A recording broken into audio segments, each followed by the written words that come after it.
What's going on, everyone? Welcome to show number 201 of the Junkies Podcast. I hope you all had a great Thanksgiving holiday and got to spend some time with your loved ones. I ended up smoking 2 turkeys and doing some pulled pork on the Pit Boss, had some family over for Turkey Day, and then went out on Saturday to visit even more family and friends, those that we couldn't see on Thanksgiving. So luckily we had a long extended weekend. I love this time of year because things start to slow down and you get a chance to relax a little bit. I'm still picking up some side work here and there, but nothing that takes up a whole lot of time, just quick repairs. Right now I'm in the process of securing a new space to do the podcast. I was ready to pull the trigger in October, but my AC decided that after 17 long years of dedicated hard work, it was time to drag up. So I actually had to buy a whole new unit, and that set me back a pretty penny. And you can't live in Florida and not have AC. It's just not happening. Like even during the winter months, it's just too much. So wasn't an option. Had to get a new AC unit. So luckily, I'm locking my sights back in on getting a new studio to do all my recordings and editing and like all the other logistic stuff that comes with the podcast. I'm also getting ready to head out to the adult welding competition in Houston, Texas on December 4th. I believe I leave Saturday morning, and I'll get there early Saturday. I'm probably going to do a podcast while I'm out there. So if you're in the area, check out the competition. I think you can get in there. It's like $20 to get in if you're not going to compete.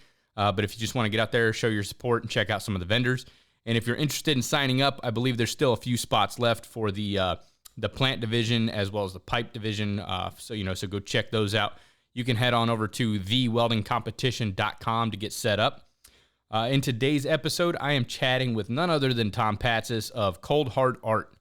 I've been wanting to talk to this man for quite a while now. But as some of you may know, he's been a little busy on a little show called Metal Shop Masters on Netflix. So in this episode, we get to talk about his journey from welding hot rods and Formula One cars to starting his own business doing metal art. And Tom's got a very interesting schedule, so you guys are going to enjoy that part. But Tom is a super energetic guy, and he's full of all kinds of great information. He's got some awesome stories, and you're definitely going to enjoy the show. We'll get right into it after a quick word from the supporters of the show. Today's episode of the Junkies Podcast is brought to you by Outlaw Leather. They make custom welding hoods and fine leather goods to help you out in the field. Whether it's rod pouches, arm braces, knee pads, bolt bags, or any other custom leather work, Outlaw Leather can get it done. They have gear for every type of welding industry. Whether you're welding pipe in a plant or out on the line, whether you're an iron worker or a shop hand, they make awesome gear. And right now you can save 15% off when you use code word ARCJunkies in the discount box at checkout on any custom leather gear at outlawleatherusa.com. We're also brought to you by Everlast Welders. And right now, at the time of the episode release, November 29th, Everlast is still running their Black Friday sale. Right now you can save 25% off select machines when you go to everlastwelders.com.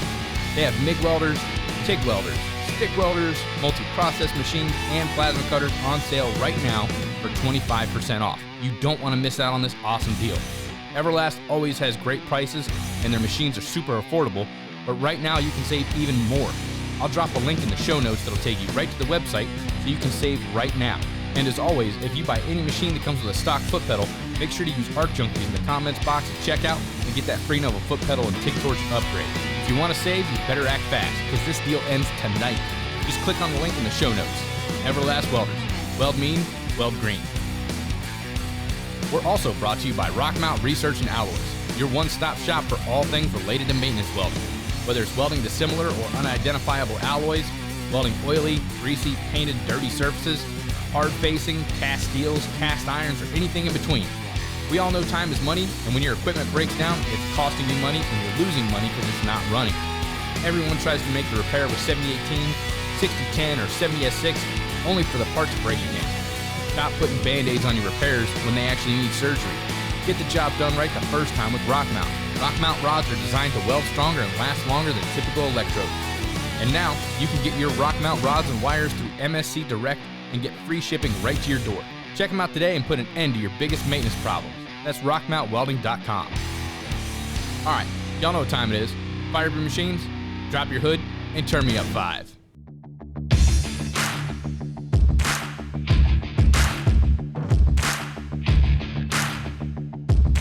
You're listening to the Junkies Podcast.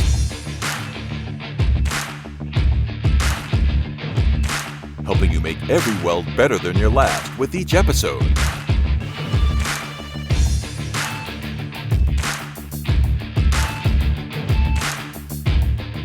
now, your host, Jason Becker.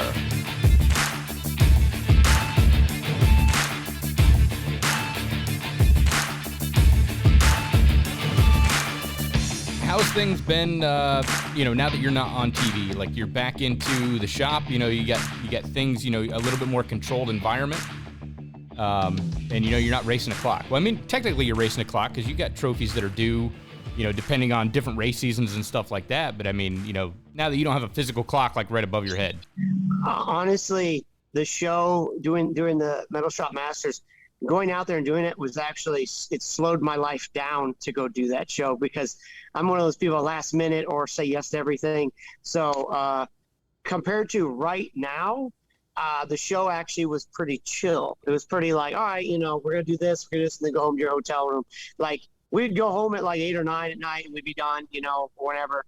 Or maybe at 6, I can't remember. It was a year ago we did it, but I don't go home that early. So to do a show, work 8 hours, and then get to go home and, during the pandemic, you just kind of stay in your hotel. I would never go home that early. If it was 2019, I probably could imagine all of us would be out exploring the world. So then it'd probably be more of a crazier stories to tell. But honestly, because I work till like 3, 4, 5 in the morning here, doing that show actually felt like I slowed the pace down. You only had to weld and create stuff for a few hours a day. I don't wake up till like 9 or 10. But I'm here till like 3, 4 in the morning, and I'm not always working. So, you're always answering emails or, people coming in and talking to them or whatever. So doing the show was, it was actually quite relaxing.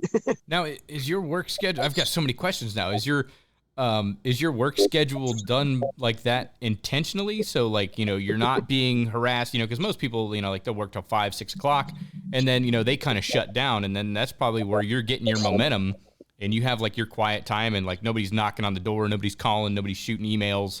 I mean, is your schedule done like that intentionally, or is there like some method to that madness? Well, seeing that I don't have a boss, I don't have anybody to answer to other than the customer, but the customer is just like, I need this and you get it done when you get it done. Or, this is the due date and you get it done. I don't care if you work 100 hours or 10 minutes and you get it done. I just like working by myself. I like the nighttime. I'm not a morning person at all. That'd be the best time to talk to me or get the most honest answer because I'm like a zombie in the morning for about 2 or 3 hours. I'm amazed I can even drive here.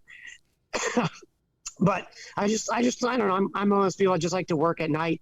It's fun going home at 3 in the morning when there's no traffic. I don't deal with traffic. Even when I get in at 10, there's no traffic for the 1 mile that I drive in the morning. I don't know. It's not really I pack a lot of stuff in during the day, and we have a lot of people that stop by and visit. We're in the center of the racing, in Brownsburg. So there's a lot of race teams. A lot of people want to stop by and talk, and obviously I'm going to talk to them. 33% Irish, besides being half Greek. I can talk to anybody. So my belief is if you talk for 5 hours, guess what? You get to work 5 more hours that night because you're not going home until that stuff's done. Mm-hmm. I'm pretty much, if I was actually someone's boss and I treated them the way I treated myself, I would have so many HR meetings and I'd probably be sued. And, he's making me work till 5 in the morning. I was like, well, you didn't get stuff done. I don't care, So I'm like an old, bitter old man. I mean, I'm only 40, but I'm that crusty old guy now that tells you to turn your music down and slow down in the parking lot, especially where I have a little girl now. Mm-hmm. I just want to punch everybody in the face. I can feel you on that one. But I mean, you don't have to worry about all the HR claims because, I mean, like, you're the CEO, you're the president of the company, you're the HR representative, and you're also the employee. So I think you got the deck stacked in your favor, where if you file a complaint, it's probably not going to go too far.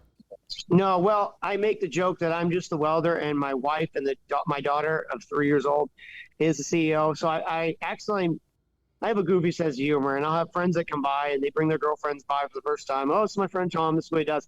And because I know my jokes are not always well taken by people, I make the jokes of, my wife's the secretary, but I also sleep with the shipping girl and the PR girl and this girl. And I say that, and then girls, the girls will be like, I don't like that guy. He's not very nice to his wife. And they go, he's talking about that one woman that's his wife that does all those jobs. So shipping, there you go. receiving, I and get it. inventory. That's funny. He's all his employees, and they're all just his wife. Oh, okay, I get it. That's funny.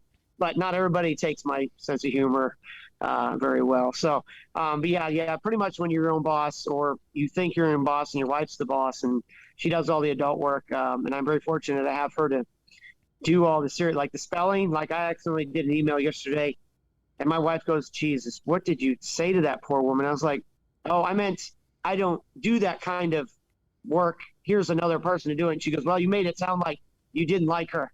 And you'll never do that for her. I go, oh my God, I type way too fast. My mouth moves way faster than my hands and my brain. That's the She Greek. goes, you're never allowed to email anybody ever again. And I fall into that trap. I type an email and she goes, geez, he did it again. I'm like, sorry, I was just trying to help. And when I try to help, It gets worse. I'm not sorry. So let me ask you this. Are you by any chance like a procrastinator by nature?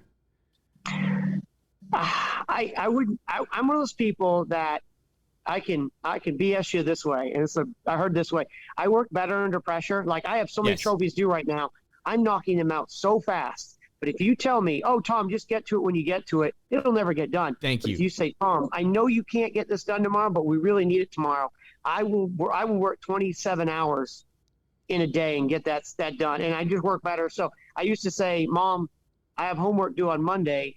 She goes, well, I don't care when you get it done. You just better be done before you go to school. So, yeah, I would once in a while do my homework right at Friday and get it done, and then I'm all cool. Or I'll do Sunday night better doing it late Sunday night to get it done because I go, I have to. There's no other time. So I think that's like kind of the racing mentality in me. It's like you only get so much time to do something. And those are the type of people that you're either going to get it done and it comes out great, and you're like, man, you did that in 10 minutes. Or, well, you had 4 hours to do it and it turned out like crap. I'm more of the give me 5 minutes and I'll see if I can impress you than give me too much time. So, being on a show like the Metal Shop Masters, man, that was like right up my alley.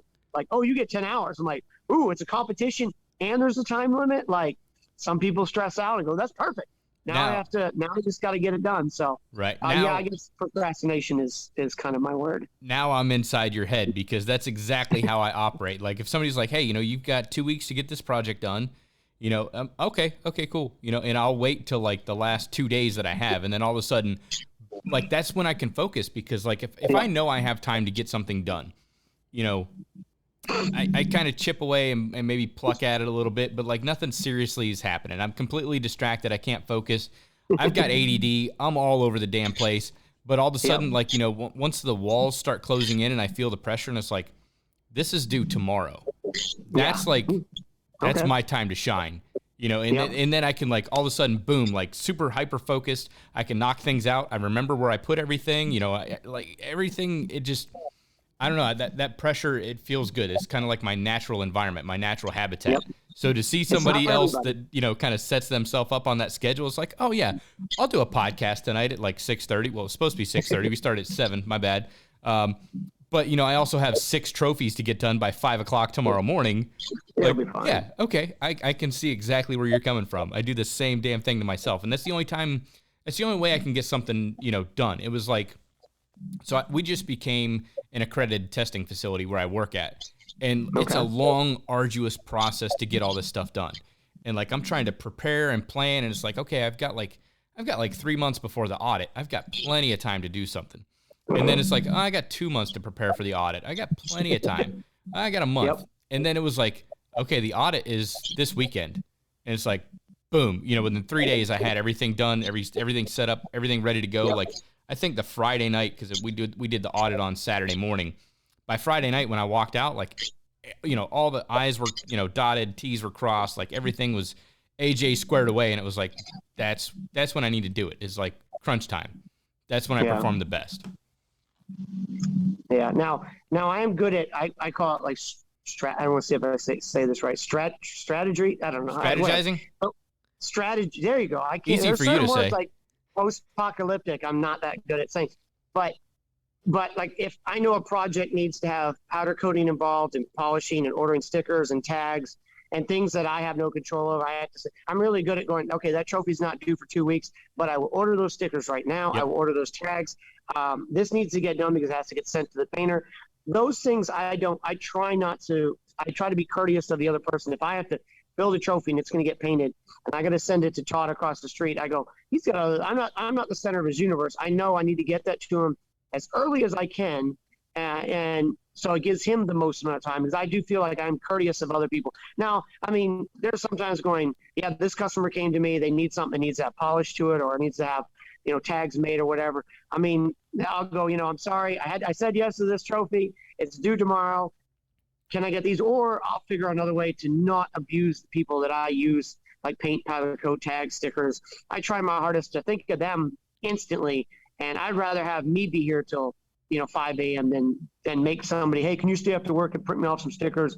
I don't want to be that guy. I know it's just business, and I always try to give these people extra, because I mean, sometimes I feel like I ask 150% of everybody. It's okay if it's you. Yeah. It's you. We're working together. Yeah, we know we got to be here till 8 o'clock at night, but it's like, it's not someone else's. That phrase. It's not my problem. And I go, well, you're right. It's not. I mean, I'll give you this a little extra tip if you do, but if you can't do it, not a problem. I can't make you. I have to say no to it sometimes. So, I mean, I'm pretty good with that when it comes to, other people's involvement and stuff. But yeah, I guess, I mean, like I said, you work right under pressure. If you said, Tom, you get 10 minutes to do it, probably not going to say no to it. I'll be like, yeah, let's figure it out. Yeah. No, that's really cool. And then do you find, like, working at night, there's a lot less distractions, and like you can get things done a lot easier, and it's like, I don't know, it's a lot more peaceful there because you don't have anything going on. Like, I did construction for a long time, and I was only able to work a select few nights doing like structural steel iron work. But like, we did a job out on the coast, and it was like, it was actually the SpaceX building for Elon Musk. And the wind was like ridiculous during the day, and we're trying to hang insulation and side panels. And we're like, we can't get anything done.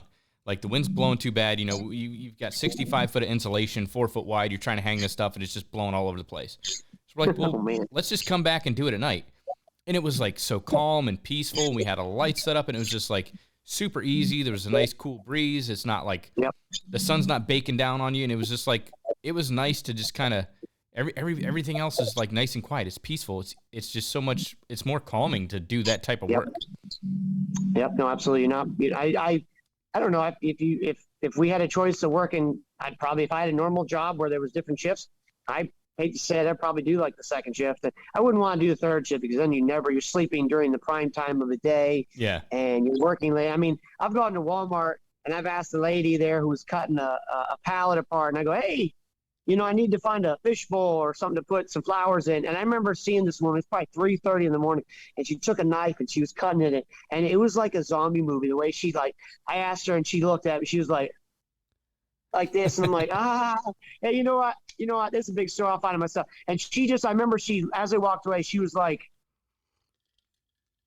looking at me like she wanted to gut me with that razor knife. And I'm like, you know what?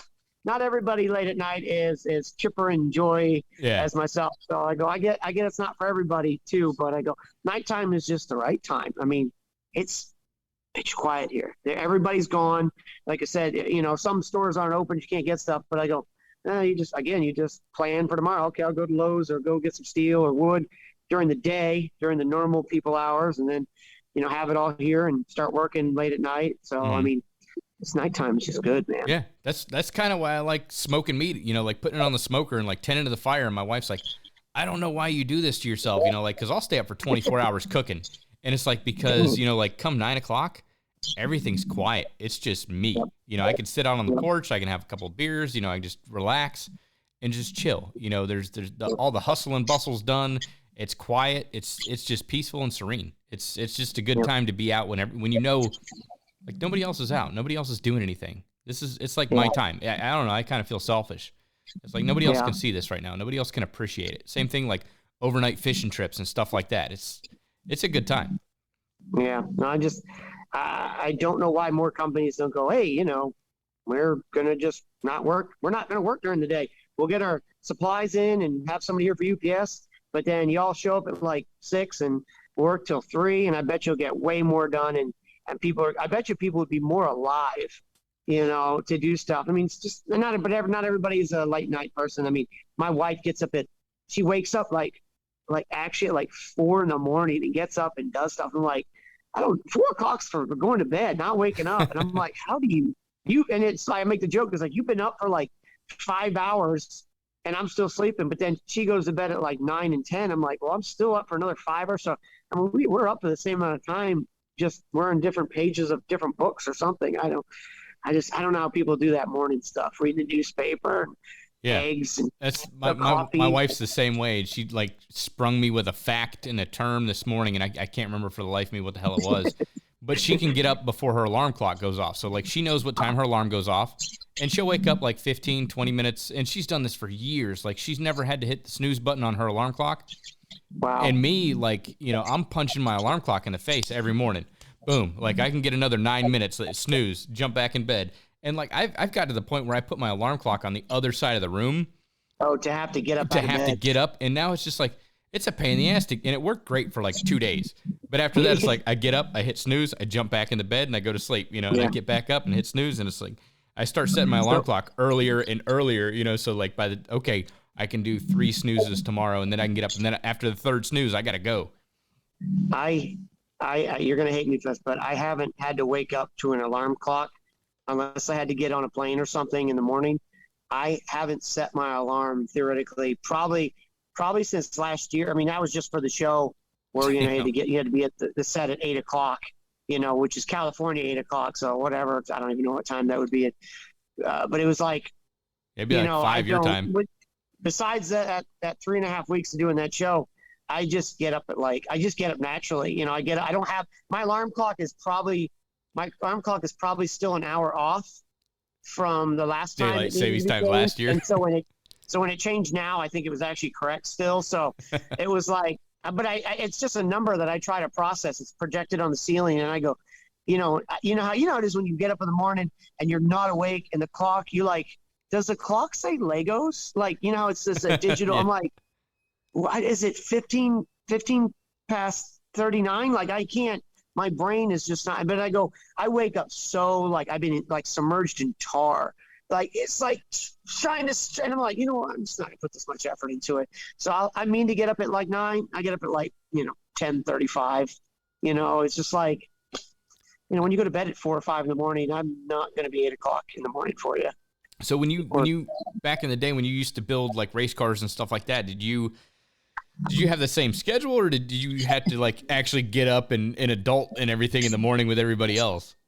Yeah, no, I did. I was an 8:05 kind of guy, but then we were also there an hour later or 2 hours later. We didn't leave. We never left at 5 o'clock. But yeah, I would work at Schumacher Racing from 8 to 6, let's say. And then race. Sometimes you're there till 10 o'clock. So I mean, it's not really like a normal job where 8 to 5 every day, and you just leave like you're expected.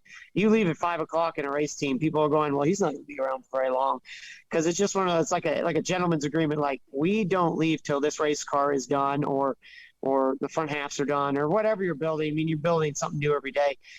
It's not really so much a manufacturing thing where you're building the same thing 100 times a day, and you need to get 17 of these built today to meet your quota. It's like, no, here's a wrecked funny car, cut the front end off it, put a new one on, get all the trinkets and brackets welded on, and get it back to that team. I don't care if it's 10 o'clock at night. Get it back to them, so then they can do all their stuff, putting the car back together, so they can leave in the morning to go to the next race.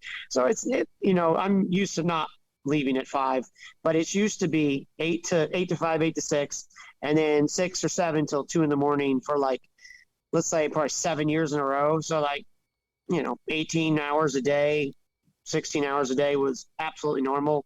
And the reason I quit my job is because my wife goes, you keep falling asleep on the floor, like you bend over to pick something on the ground, and they go, oh, it's so nice and cool, and then out. And then your neighbor comes and wakes you up thinking you had like a heart attack or something, or your wife's like, I called you in for dinner, you bent over and you slept for 2 hours. She goes, you really need to pick one job and just do one. So I gave Schumacher Racing my 6 months notice because I like them that much. Mm-hmm. And I have more DSR clothes than anything else in my life, and I'll have enough that I haven't even worn yet. And I quit there October 15th, 2015. So I've been doing my art since like 2008. Part-time, I guess, full-time, whatever.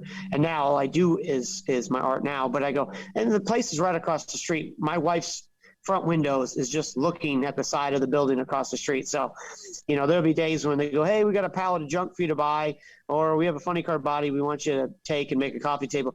I drive my forklift across the street. I walk across the street. I bring my truck across the street, whatever. And it's like, I'm probably there at least a couple times a month still. And if they ever got into an emergency where, say, they wrecked 1 or 2 cars and, there's only so many guys in the fab shop, the cars haven't changed that much. The fixtures are still the same.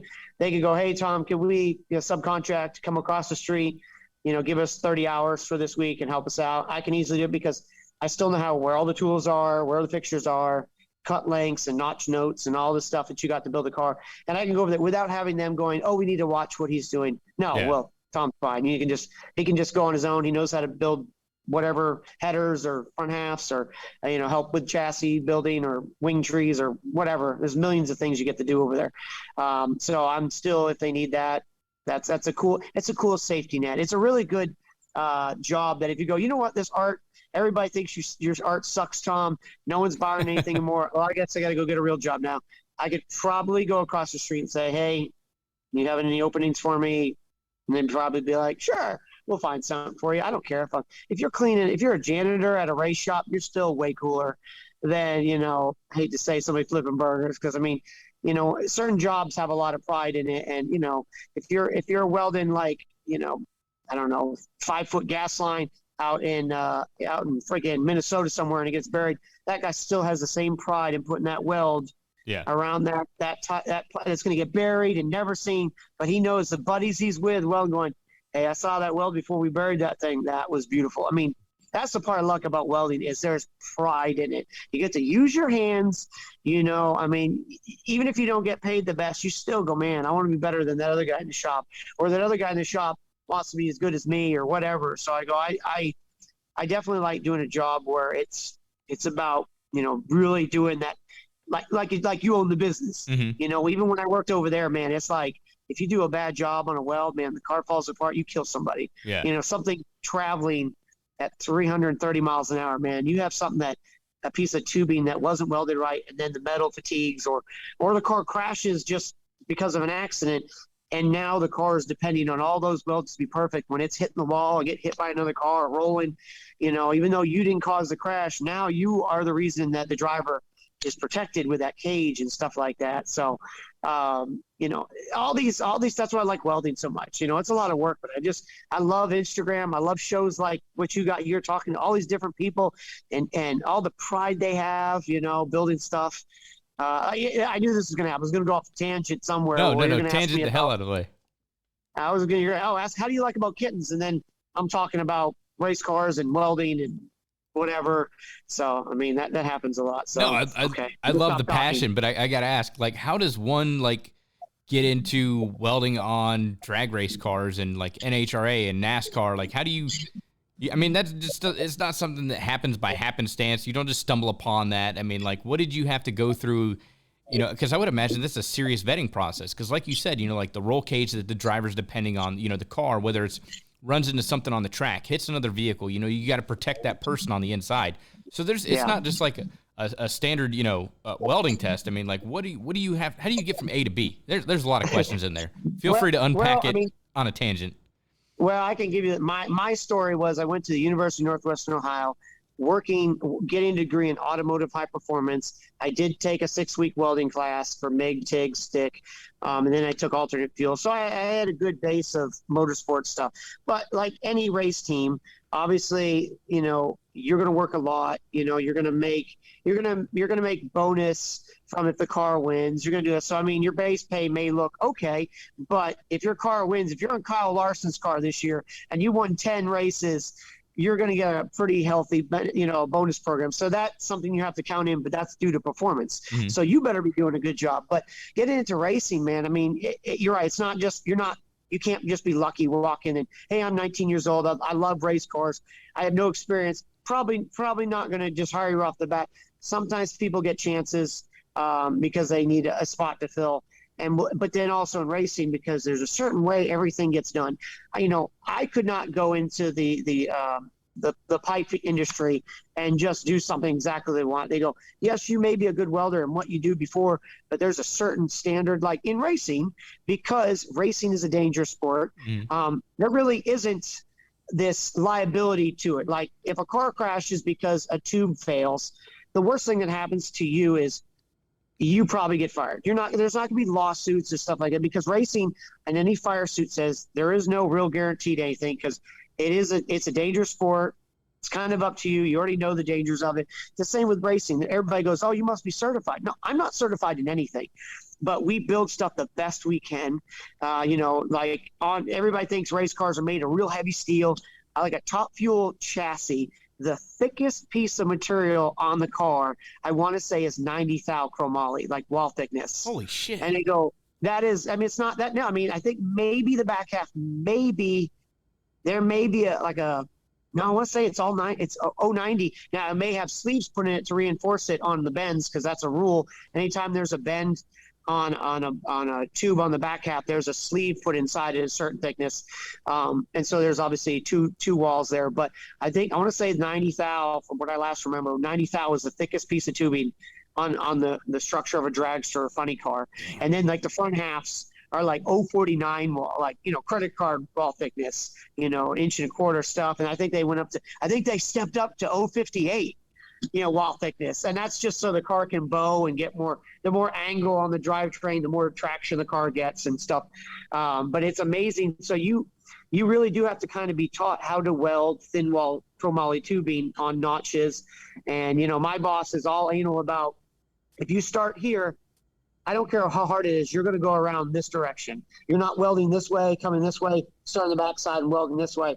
I want one pattern, start to stop. And I go, that doesn't sound like it's that crazy, but there's some things on there going, geez, I wish I could just stop here and then go in the back and start here. He goes, no, that's a no-no. And he wants to see perfect welds, because, when a car does 0 to 100 in 0.8 of 1 second, that thing better be welded perfect, because there's so much hate put on these race cars.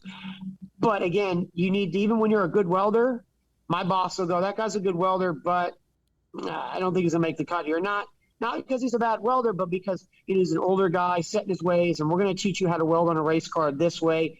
We do this. And then also, it's a stressful environment. You better have thick skin, the personality that can just go with it, going, hey, we're doing this right now. We're going to stop. There's an emergency. We need to get this car built. Not everybody can just stop and start on something else. Some people, their OCD just goes, I have to finish it. Well, we can't do that right now. So it's hard to really tell a young person, an old person, how to get into racing, because it's like kind of everybody's story is different. I started off I started on a funny car team as a crew guy, and they wanted me to do bottom end on a fuel car, which, the crank's 185 pounds or whatever. I weigh 130 pounds, and they wanted me to torque, friggin' cap studs at like 250 pounds. And all you're trying to lean, and you got like 16 of these things. They go, you know what, Tom? There's 9 guys on this team. Really, we only have to have 8. So guess what? You're the new guy. We're not going to let you go, but we're going to give you a choice on a different position, because we don't think you're going to be able to handle this, because you're 22 years old, you weigh 120 pounds, and the job that we have for you is just a little much. And we already have 8 guys. When my crew chief says, we want to get one more extra guy to just kind of help out. And the job they had was just too much for me. So I was very fortunate. They go, you can either work the hospitality rig, where it's a lot of work on hospitality. It doesn't sound like it's that exciting. It's a lot of work. Or you can work on the pro stock motorcycle team. And I said, you know what? I may not know a lot about motorcycles, but I do know it's an engine with a wheel. It just has 2 less wheels. So I got that job. And then when that team went away, they moved me into the fab shop. So in theory, when I started Schumacher Racing, I was not going to be a welder. That wasn't even a thought back in like 2005. I wanted to just work on a race team, do all the races. I drive the truck. I have a CDL, and stuff. And then when that team lost a sponsor, and they said, okay, we're just going to do fuel cars here. They said, Tom, would you like to work in the fab shop? You're not 100% qualified with what we would look for in a fabricator if we were looking for one, but we like your drive and your motivation, and you're a team player. You just whatever needs to get done gets done. I don't care if you have to clean the shitter or not. If it needs to get done before the race goes, I'll do it. Tom's So they like that. They like that kind of mentality. Just team player. They were one common goal, get it done. It's like the military. Mm-hmm. You know, I joke that racing and the military are about the only two things that compare the same. You both have one common goal. You're all trained in specific jobs. It doesn't matter if you're ahead and you think you're done. Well, then when you're done, go help somebody else. Yeah, you help somebody else. There's like, the goal is to, you know, beat the bad guy, you know, or whatever the goal is to do stuff. And I go, man, it's high pressure situations. Yeah, sometimes they have time crunches that are insane. You got to work more than you'd ever have to work. And I go, and you're working with a strong core of people. So, you know, we were sponsored by the U.S. Army for a long time. So that was an easy comparison to be able to talk to people that were in the military and served in Iraq and stuff like that. And I'm a very patriotic person. So I was very fortunate to get to work with those people, because I'm very big on, if I meet people like, Jason, if you were in Iraq for 20 minutes and then you go, I came home and I was discharged honorably, I would still shake your hand and go, that 20 minutes that you served our country, I thank you very much, because I get to do this goofy stuff because you did something that you had to do. So I get to do what I want to do. So I'm big on stuff like that. But like I said, racing's like the military. It's crazy. It's not for everybody. I mean, you see kids come in, oh my gosh, this is way more work than I thought. I'm like, well, this is what, if you want this to be your life, this is how every day it's going to go sometimes, you know? So, but again, look at that. I got off on tangent. No, that's great. Sorry. So did you do mostly TIG or mostly MIG on the chromoly? Obviously chromoly, you don't really want to be MIG welding because of the excessive heat and the lack of gas flow and stuff. But so everything was TIG welds. But the cool part is, in the fab shop, I learned how to TIG a lot of titanium, because the structures that hold the funny car bodies in place and on the chassis is all like 5/8 real thin wall titanium. There's all kinds of titanium parts on a fuel car, and then welding chromoly. And I make the joke, I was like, man, you weld chromoly, everything just looks nice, but you really got to make it look nice, because my boss was like, you know, like, oh you're welding stainless. Well, clearly that's going to turn out nice, because it's, you know, you're welding on 1/8 inch stainless. It's going to look good. But when you weld on that thin wall chromoly, you can make that stuff look real gray if you're not taking your time and having the right amount of post flow and stuff like that. So it sounds all fun and games because you get to weld on cool stuff. But when your boss is a perfectionist, you become a perfectionist, and everybody around you almost becomes a competitive environment. Even though I'm welding this, you're welding that, and you walk over and go, oh, cool. Is that your second one? You're like, shut up, I'm still in my first. Or, you know, like, oh, not really trying too hard on that weld, are you? Like, you know, so I always like to walk in the booth of the students, you know, like poke my head in there and be like, hey, you know, how's this look? And I'd be like, you're not going to leave it like that, are you? Yeah. It just get inside their head. It's amazing, man. Welders, man. It's, you know, I know the stereotype in all the movies is we're just covered in dirt. We wear overalls all the time. We're in some dark dungeon and we're just MIG welding and making sparks and stuff like that. But it's like, we really do take it to heart. When you post a picture of a weld on Instagram and you go, that's my best weld ever, and you post it and you look at the next guy's going, I see undercut. I'm going to take mine down real quick, because damn, his is really amazing. You know, all that weld porn. You're like, damn. Yeah. You know, that's why I say I've never met the best welder in the world, because, you know, when you meet him and he tells you he's the best, I go, oh, yeah, let me show you this on Instagram. Oh my God. Like, yeah, I'm just going to delete my profile now. Yeah. I'm not the Pope of MIG welding anymore. I don't know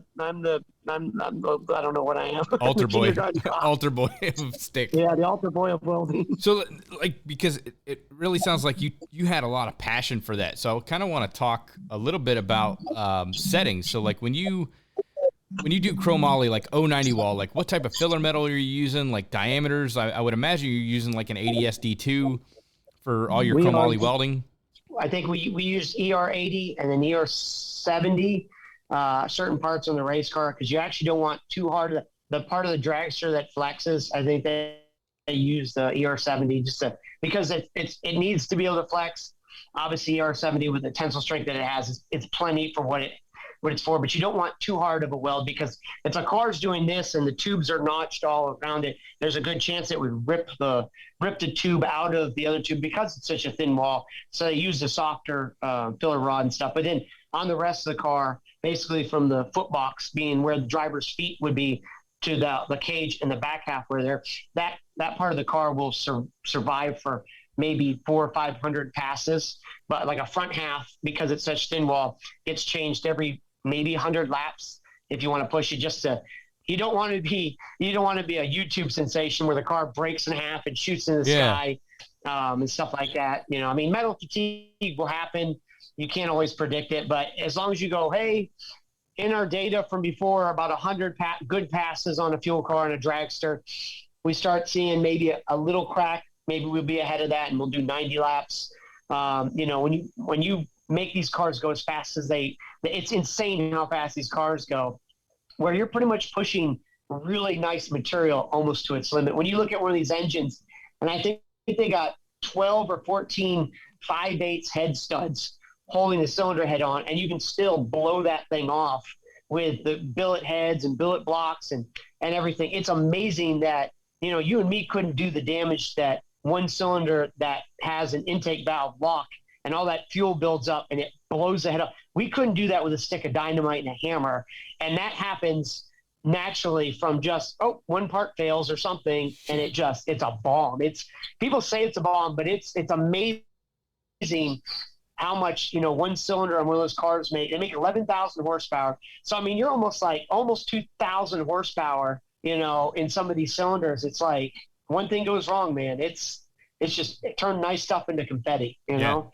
So now how, like, cause you're talking about the different parts of the car, how do they separate those? So they're typically welded together. And then once you hit that 90 run minimum or 90 run maximum, you just cut that apart and then reattach new front end. Yeah. So it looks weird. Like you'll bring a nice car in, take the body off it, take all the stuff that's in the front nose, the front half underneath the bodywork, and you'll clear all that away, and you'll just saw the front end off, and you'll use the nose section that has the fixed, it's not really, it doesn't have suspension, but has the fixed knuckles in the front. You take that off, you sand the tube off, and you'll slide the inner tube out of it because it's cut on a 45. You'll sand the weld off it, you'll slide the tube out. So then you have the same with the back of the car with the cockpit. Cut those tubes off, sand it just enough to slide the tube that's just recessed into it, you know, and then put a new front half off on it, put it all back in the fixture, lay it down, set it where you want, clamp it down, and then you just put 8 nice welds on it, and you have a nice, you know, a brand new front half ready to go because the back section of the car is built so rigid and strong, and the front of the car is theoretically the suspension of the car to be allow it to move. And so there is some crazy science to a car that has no suspension to it. You know, the rear end is fixed to rear end plates. There's, you know, it's a giant, the rear end in this truck or this car is out basically modeled a glorified design of a dump truck rear end, where it has the rear end covers on the top, and the ring gear is let's just say any ring gear out of any street car fits perfectly inside the inner diameter of a ring gear. They are massive, and those get timed out too. It's amazing. You know, every part just looks like a cartoon part. It just looks over exaggerated, you know? Mm-hmm. So now, how did you make the shift from doing like badass freaking racing cars into building trophies? Were you doing like trophy work simultaneously? And then you were like, you know what, this is actually gaining some steam, and I like some really weird hours compared to, you know, like the racing schedule, and I like being, you know, at home working in my own shop. Like, how did the artwork come about? Well, my mom was an artist. She wasn't a welder or anything, but she was a painter and designer type stuff when I was a kid. So I naturally got some kind of the ability to see things before they exist. I think is a very common trait for any artist, because they have to be able to see it to be able to attack. And however, if they're a painter or sculptor or with clay or whatever, you have to be able to see it before you can make it, or it's very difficult to do it, I guess, without a computer. So I got that from her. So honestly, when I started on the pro stock motorcycle team, my boss says, you know, it'd be nice if you could perfect your welding, so we would have, you know, a full-time welder. If we're on the road and a part breaks or we need to repair something, it'd be nice to have somebody that we can trust to weld on these. I mean, that's how specific they are with stuff, is going, yeah, we're just not going to go call a weld shop and bring them into the race weekend and weld these wheelie bars up or weld this crack on the frame. I mean, they would, there's no way in hell we got that. So having me learn how to weld the way the fab shop welds and practice. So I would stay after work and I would just practice welding, you know, this is before I had my own equipment at home. And so my thoughts that if you're going to practice, I know you can weld coupons and all that stuff, but most people go, it's a beautiful weld, and throw it away. So I felt I would try better if I knew I was going to keep what I was practicing on. So I go out and build some little sculpture. And as a kid, I built like 500, models, as a kid. So I'd always be putting stuff, Legos, and always using my hands and stuff like that. So I already had the idea of creating, but I go, hey, wouldn't it be cool if I started making cars? Let me try to do that. And I made the mistake of posting it online. And someone says, I'd like to buy that. Could I commission you to do something? And it's like anything. You don't think anything about it. You're like, yeah, I'll do that. $400. I'll make it. It'll probably take me 3 months to do it. And that turned into the next thing, the next thing, the next thing. And someone says, hey, we have an event this weekend, and maybe the trophy guy is sick. Could you make us a trophy? I see you make stuff out of junk. Oh, sure, I'll give it a whirl. And that was like 2,000 trophies ago. Probably like 2010, I think, is when I made my first trophy for like a USAC sprint car race or something. And they're one of our biggest customers now. And clearly my art is a lot better than it used to be as a, entry-level artist welder guy and stuff. So now I deal with them. And, being in racing, all the people that we worked with, all these different companies on the race cars, when you work on a race team, you become friends with them and they become aware of what you do and go, hey, Tom, I know you don't work at Schumacher anymore, but, we used to sponsor your race car. Hey, we got this event coming up for our company, or we're going to make a gift for our boss. Could you make us something? Maybe build a replica of our race car and etch the logo. Oh, yeah. And now that's all I do. Like most of my customers are corporations and companies and race teams and sanctioning bodies and stuff. Like we do a lot of stuff we do stuff for NHRA now. So a kid that used to like drag racing that lived in Maine now gets to make the championship trophies for the teams that I used to build race cars for or compete against those guys. I make the trophies for those guys. So that's one of those, I like the full circle things. They go from being a kid in Maine that liked racing, building Lego dragsters and crashing them and putting them back together to, I get to build the real cars now for these real men and women that race them. That's insane. But then, you're going to quit that job and you're going to make trophies for those people. Now I go, this is insane. So I go, my life's pretty decent. I'm not a millionaire. I'm never going to be I'll probably spend $1 million, but I'll never make $1 million. But yeah, everything. I like race cars, so I'm in the right area for what I do, I guess. That's really cool, man.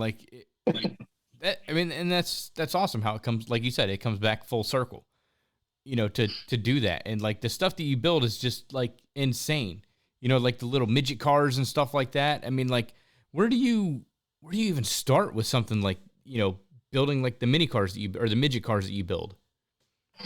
Most replicas I get, say someone sends me a photo of, say you have a car that your grandpa used to race.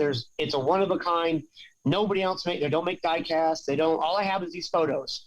So you email me photos and I just start, it's all eyeball. I do have a plasma table now, but nothing on the cars get plasmaed out. I like to those are all just one-off handcrafted, poster board templates and just eyeball. The only reason I actually use a scale or a tape measure is just to make one side this big. The other side's got to be that big. Right. You don't want to have a car that's shaped like this. So there's not a lot of measuring. It's just a lot of eyeball and like what I call ratios. If the wheels are this big and picture the car, let's say the car has, I don't know what wheelbase, it doesn't matter. But if I make my wheels 3 inch in diameter and you look at the real picture of the real car, and if you took that wheel and made it 1, 2, 3 to the other wheel, like that's a scaling process. Like, you take parts of the car and you scale them to other things. Mm-hmm. So like if the door, if the floorboard to the door is this big, well, how does that compare to the bottom of the window to the roof? Is it 2/3 the type of this? And you just, there's probably scientific ways to do it, but mine is just real simple of like, wheelbase has to be right. It's really hard to explain the crap that goes in my head and stuff. But I go, it's just, I don't know. You gotta, the footprint of the cars first, and then you just go from there. And if you do a good job on building the foundation of a house, the rest of the house turns out okay. So it's the same way with my car. Is start from the ground up, and it makes it easier. Trying to hold the roof in place as you build the car down would just be stupid. That would not be the smart way to do it. So build it all the way up. So I don't know. I mean, you definitely got an eye for it. It may work for some people. Right. I guess. you definitely got an eye for it. Like, how do you fabricate the tires? Because that's like the coolest part is like, because the tires, you know, they've got like the shape on the outside radius and like all that, and like they're all symmetrical and they're the same. And like, how do you build one of those tiny ass tires? So I've really learned how to say this without sounding like an asshole. So like, you could say it's a trade secret, but I have people ask me about that, and I go, this is the simplest way I'd say it. My best friend is a fabricator, and I will give him one of my kidneys right now. If he needs my kidney and I can give it to him, I'd hand it to him. But if he asks me on his deathbed, how do you do your wheels? I'd be like, well, sorry, fella. It was good knowing you.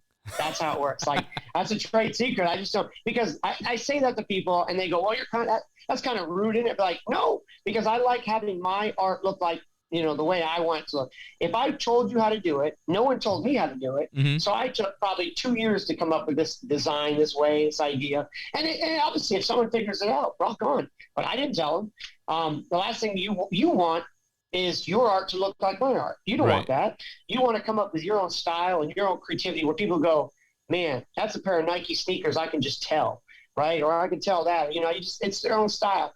So I tell people, and it's like, I'm not going to tell you, no one told me, but also you need to learn how to do it yourself. You know what I'm saying? And like, that's the last thing you want to do is help people skip all the hard steps, because that's what, you know, what I would say, the struggle makes you real. So like, it took me a long time to come out with the whole there's a lot of things in my cars that I don't tell people how I do. And I go, I'm not a genius. I'm not smarter than anybody else, but I found out a way to do my stuff the smartest way for me to do it, to save time or to have a certain look. So I go, but it's also racing mentality. The reason, say, I go faster yesterday on race weekend than you is I'm never going to tell you that. You're right. Because why would I want you to go as fast as I go? Because we're here to win, right? Exactly. And so, you know, I used to say metal art's not a competition until you get invited to be on a metal art competition show. Right. But before that, I go, it's not really a competition, but I go, my mind kind of treats it that way. So all my friends that do metal art and say they build cars, yes, they're my friends. I love them. I would give them some sheet metal, give them some scrap, but I go, I'm not going to tell you all my secrets, you know? All right, we're going to go ahead and take a quick commercial break. This segment of the Arc Junkies podcast is brought to you by AHP Welders. AHP makes great machines for a fraction of the cost. If you're new to welding, or maybe you're just welding in your garage, or you just need a welder from around the house for weekend projects, check out ahpwelds.com and get a machine right now for under $1,000 without sacrificing price or performance. That's ahpwelds.com. We're also brought to you by Strong Hand Tools, makers of heavy-duty welding tables, toggle clamps, magnets, and fabrication tools. Now check this out. If you're a welding student and you want to register for a free gift package for your school, head on over to stronghandtools.com/arcjunkies to register, and they'll send you a sweet starter pack. And be sure to visit them at the Performance Racing Industry Show, booth number 5559, December 9th through the 11th. Now let's get back into the show. And no, I really appreciate that, but that's the one thing that like really, well, not the one thing, but I mean, that really sets your cars off from like anything else I've ever seen. Because usually when it comes to the wheels and the tires and everything, it's all square. But I mean, you have like that radiused part on the exterior of the tire that, I mean, it looks like it's inflated.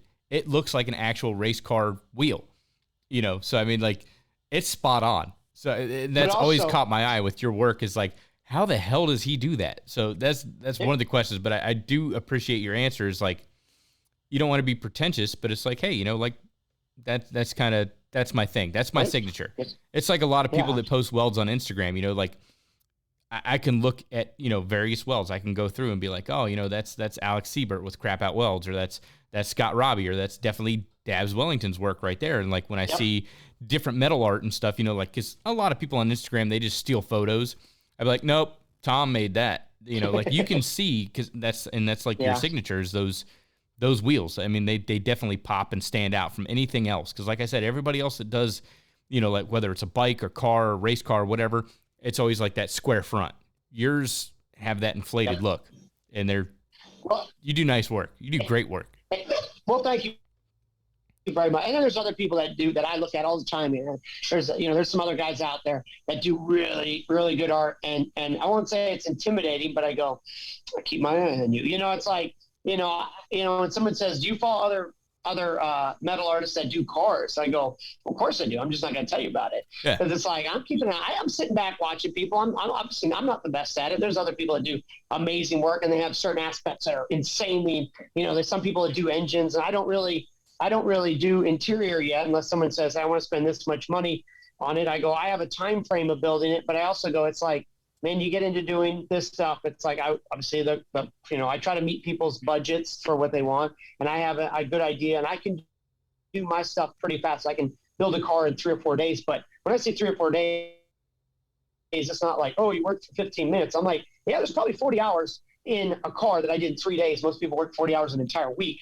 Yeah. I'm sitting here for 3 days, and I've worked most people's entire work week and a day or something. So, but the other thing I was going to share, how social media, like you said about, people stealing photos. I always tell other artists, because their art is, and people with welds, obviously Josh Wellington, I'm going to give him his royal name, Josh Welton. He had issues with people stealing his things. And I go, I understand that, because I've had a couple people from like Russia take a picture or take one of my things and say, hey, I built this over the weekend. And I would go, and I'm not going to get angry. I'm going to message them and be like, hey, real quick, what time were you at my shop today to build that? Because, that Cha logo in the back there of your shop is like, you got one of those too? That is so cool. Thank you for having it. Hey, man, that monster truck you built looks great. It looks exactly like the one I built somebody 2 years ago. Man, you're very good at what you do, and stuff like that. But I always tell people, I always say I had these little discs, and I always tell people, when you do your art, always put, it's like a watermark, but it's a permanent one. It's like in the photo. You can't like put this in the picture, like people do all their welds and they put their things on there. For artists, I tell them, hey, make sure your logo, because if somehow that goes viral or whatever, and that gets shared 1 million times and it loses the connection to you, or someone doesn't tag you in it, people still go, oh, look at that car. Oh, there's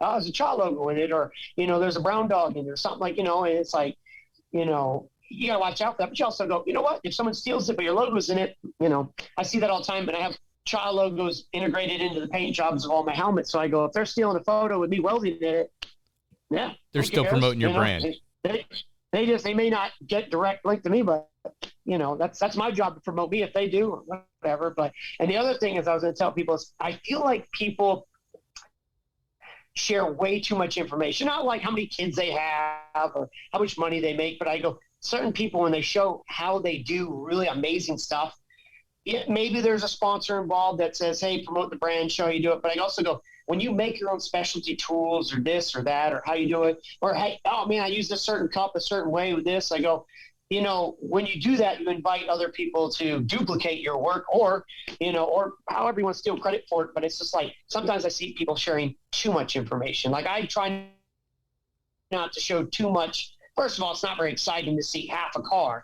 But I also I don't show too much stuff. I mean, it's just kind of protecting my art's identity, like with the wheels and stuff, or other parts of the car that some people just don't catch on to. But I go, sometimes it's like, you probably should take that photo down. Not that it's rude or bad, but I go, man, you gave a great idea to how you do what you do to everybody. And like I said, not everybody has the morals to go, oh, that's how he does it, I'm doing it my way. I want to do and a lot of people send me hey, could you make one of these? I have a buddy that really wants it. And I go, well, that's Josh. Josh makes that.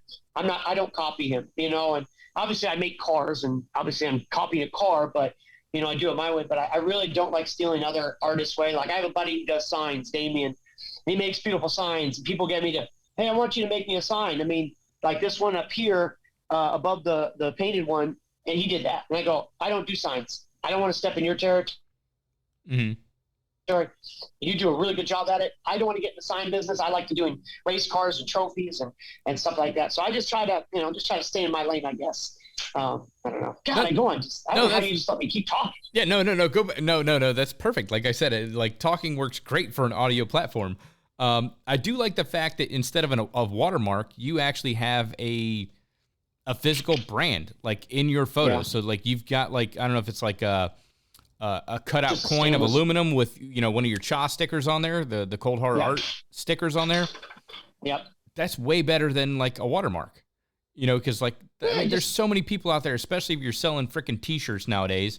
It's so common for them to like just steal other people's work. Like, and you can obviously tell that these people are not in the business of welding or in the country or in the country or anything like that. Yep. You know, they're just trying to sell you a t-shirt, and you know, it's like, it's a page full of memes, and they don't honor anybody's work. They don't tag anybody's work. So like, that's how you have to, that's how you have to get your stuff out there. Like, I mean, and the first time, like, I took it personally, you know, the first time that somebody like stole my likeness and, you know, to promote their product and didn't give, like, not even me, like, they didn't give weld.com credit. Like, we did that 1,000 amp stick welding electrode, you know, like 3/4 inch diameter stick electrode, 1,000 amps.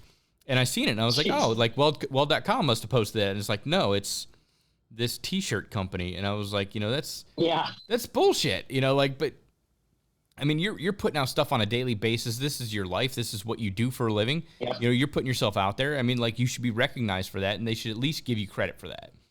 And you really can't take it personally, because like these people that are doing that, they don't have ethics. You know, they're stealing everybody's stuff to promote and sell t-shirts and hats and whatever else. You know, like, but I do like the fact that you use physical coins, because like you can kind of there's apps that you can like block out a watermark or anything like that, but like, you're not blocking out the background. You're not blocking out that you know, that Cold Hard Art logo in there. Yeah. And you've got it like plastered throughout everything.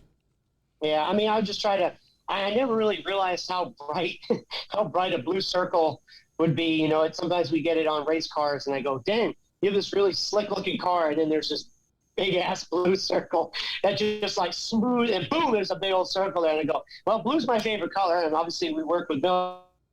Just naturally worked out great, but I go, blue's a happy color, but damn, it stands out on top. Like, you know, it's just I always thought you can't, even though it's a circle. I had a buddy, Jeremy Taco. He takes a lot of drag racing photos, and he's also a graphic designer. He came up with a logo, so I like the lightning holes, because obviously racing is all about, you know, light, speed, fast, and all that stuff, and you know, no extra shit goes along with the ride. But I go, a circle can get put anywhere, you know, because you can put it this way and it just looks like it's got the gangster lean. You know, a square looks kind of weird when it's sideways, but a circle can get put. I mean, look, you got a circle on this Pepsi logo. I mean, it's sideways and no one cares, you know. So I don't know, just something. It's one of those, you know, it's all about having a logo. And in the Ford logo, Chevy logo has not changed in like 100 years, right? Right, and there's a reason for that. I will never change that logo. The font stays the same. And I go, you know, if you want to put in your race car for free, and you go, well, my car's blue, great, it matches. But if your car's green, yeah, you can change it. That's fine. You know, you're doing me a favor promoting me. I'll take your pictures, share them online. We'll help each other out. But other than that, like, it's always, people change their stuff so many times. I go, you lose that recognition of, hey, I saw your stupid logo in a men's bathroom somewhere, but you knew it was mine, didn't you? You're like, yeah, instantly. Just so it's like, you know, when you change it, you gotta just keep it. Just gotta keep, you know, get a standard there going. You know, like, you know, just if you want to do a business, don't keep changing your name to, like, you know, Death Metal Cycles 666. And next week it's, you know, Harp Angel Choppers or something. It's like, people are just gonna lose you. Mm-hmm. You know, if you keep changing stuff. So again, no clue what the hell I was just talking about. Where did you come up with the name Cold Hard Art? Ooh, I got a good one. Okay, so this is one of those like tear-jerker stories, right? So when I was in drag racing, worked on the pro side bike team, we raced out in Vegas. We were allowed to have our motorcycles on the race rig, so when we went to a race, we had to ride our bikes to, you know, the track and back or whatever. So I have this helmet that I obviously still have. And it looks like Evel Knievel. It's red, white, blue. It's a racing helmet. It's a full face helmet. And so I'm walking through the casino where our hotel's at for the race weekend. And this crazy loud Texas oil cowboy guy goes, man, you must be working on one of the race teams or drivers. I want to buy your helmet right now. I was like, whoa, I'm just a crew guy. And this is my motorcycle helmet, Dury. You know, and he goes, well, either way, let me take you out to dinner. So we make friends with this guy, right? And so he actually, you know, bought one of my first piece of art because he was just a really good friend. And so when I was working on the bike team and I was practicing welding, he wanted a funny car. It was my first real big commission piece of art. And it took me 70 hours to build this. And I was borrowing a welder from a buddy who was my roommate in my house. And when he moved out, he took the welder with him. And so my buddy, Bodie, his name's Bodie, called me up and said, hey, how's the car doing? I was like, well, I'm almost done, but my roommate moved out and he took the welder. So I don't want to take this to work and work on it. I got to figure out how to get a welder. He hangs up the phone. I'm like, oh shit, I pissed him off. 20 minutes later, he calls me. He goes, hey man, you get me tickets to the next race so I can drive my truck in. I got you a 1988 Miller Synchro Wave 250 from a GM factory that, got closed down. Go figure, right? And so he got me this thing, and he brings it to the next race, backs his truck up. We put it in the truck, we strap it down, we race the weekend and come home. So now I got this 1988 old badass, just huge box. TIG welder, and I finish it up with him. I finish the car. He drives all the way up from Texas, comes over here, picks this thing up. I'm like, he's crying. And he goes, he's like, I've never had anything custom made for me, right? And when he made that phone call, I kind of missed why I came out with the cold hard. He goes, I want you to have a really good machine. This is over the phone call that he told me he got me a welder. I skipped it. I got all excited. But he goes, I got you a good machine. And because I want you to have a good welder so you can make cold hard cash with your art. And I was like, whoa, what did you just say? He was cold hard cash. You can make money with your art like you need to. And I was like, dude, I like that name, cold hard art, like cold hard cash. And it was like, it stuck, right?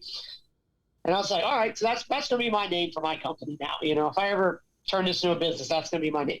So then he actually 2 years later, 2010, we're at a car show, and he actually owns the old Dirks and was working on him too. And I guess he got hit by something and he died. His fiance was holding him for his last moments of breath before the ambulance. So he passed away, and it was sad. And so I had him in my phone as Earth Angel, because I go, who the hell gives a welder to somebody he barely knows? Got me an air compressor because he knew I was using a hacksaw to cut everything, because I didn't even have air in my shop back in 2008 and stuff like. So he gave me my welder, my air compressor. He gave me the confidence to keep doing it. And this is the other part that he gave me after he passed away.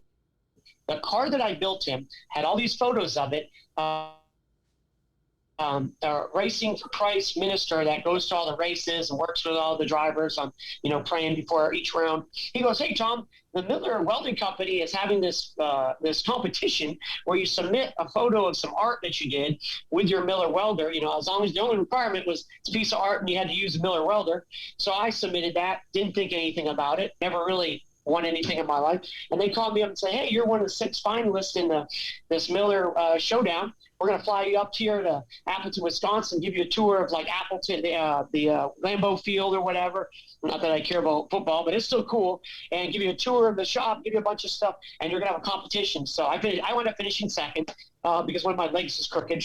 So, but with that, Bodie gave me my Miller partnership because obviously, I got to know everybody at Miller, and obviously being involved in the competition, they knew I wasn't too crazy. And so ever since then, we've worked with Miller, and that was 11 years ago. So he gave me my blue connection. He gave me, so I got to work with great people, gave me my name, gave me the confidence to do my art full time, all this stuff. So that's how that's how that story goes. And it's, I told it the first time, one time, and I did cry, but I've told this a lot now. People ask me how he got that. And that's the story that goes with my, with cold hard art and everything else, I guess, Damn, I was not expecting that. That's really cool. I mean, like, sorry. You've got no, that's awesome. You've got like some substance to that, and that's really cool. I was not expecting that. Like, yeah. I had like metal trends for the longest time because like back when I was in high school, I just come up with the name. So I mean, like, there wasn't a whole lot to it, it was just like, I think it'd be cool, like metal trends with a Z, if I ever come up with a welding company, that's what I'm going to name it. But I mean, like, you've got some history to that name. Yeah, I have the motorcycle that I actually built was actually going to be for Bodie, that I was building for him also at the time, and obviously he passed away. Never got to ride it. So I call it the Bodie Bobber because it is like a metric chopper. It's a O2 Gixxer motor with fuel injection. It's the front half of the whole front forks. Everything is off of and wheels are off of a 94 CB900, and 20% of the frame is from a Yamaha 750 from 74, and then everything else is obviously just my creation. And It's a very comfortable bike, and it's solid. It's a solid rear end on back. It's got a 105 horsepower at the tire. It weighs 495 pounds with my little fat butt on it. And that was actually supposed to be built for him, but he never got to ride, so I finished building it. And so it's named after him. So it's actually upstairs because people with cell phones driving cars are insane. So I jokingly kind of retired from driving motorcycles because I go, my hands are way more important to me than me taking a 10-minute drive one day out of the year riding it, because I'm just not a passionate motorcycle person. I'd rather be able to be healthy, good hands, and sit here and weld, because that's what I enjoy. I'm not going to drive to Sturgis anytime soon on my bike. So I try to keep myself safe. So I go, you know what? People ain't getting any smarter. So I'm motorcycle retired. 100%. I had like when I got out of the Marines back in 2005, my brother-in-law had a Honda 600RR, and I had never ridden a bike before in my life. And he's like, take it for a spin. And I was like, I told him the same thing. I was like, I've never been on a motorcycle. Like, I don't know why you want me to take out like your brand new, like you've probably made like the third payment on it. And he's like, no, take it for a spin. I was like, okay, done. So I get out there and I'm cruising around 25, 35. Next thing you know, I'm doing like 85 miles an hour down the road. No helmet, just like, this is freaking awesome. And then I look down at the speedometer and I was like, okay, this is a little bit insane, So I do a U-turn, I come back, and I get back off the bike, and I'm shaking, not because I'm afraid, but like because it was so exhilarating. I was like, dude, I freaking love that. And I was like, that right there is why I cannot own a bike, because I know that I won't have the self-control to be like, you're doing something stupid, stop, and then like with all the drivers down here, like up north, it's a different story. I know like up north, there's a lot of bikers and stuff, but people have that respect. They're like, look twice, save a life. They see the motorcycle. Yeah. Like down here in Florida, no, it's hard enough driving something on four wheels with all kinds of safety features. It's like, there's no way. It's not a question of if, it's when, like my father, or my stepdad has ridden motorcycles for a long time.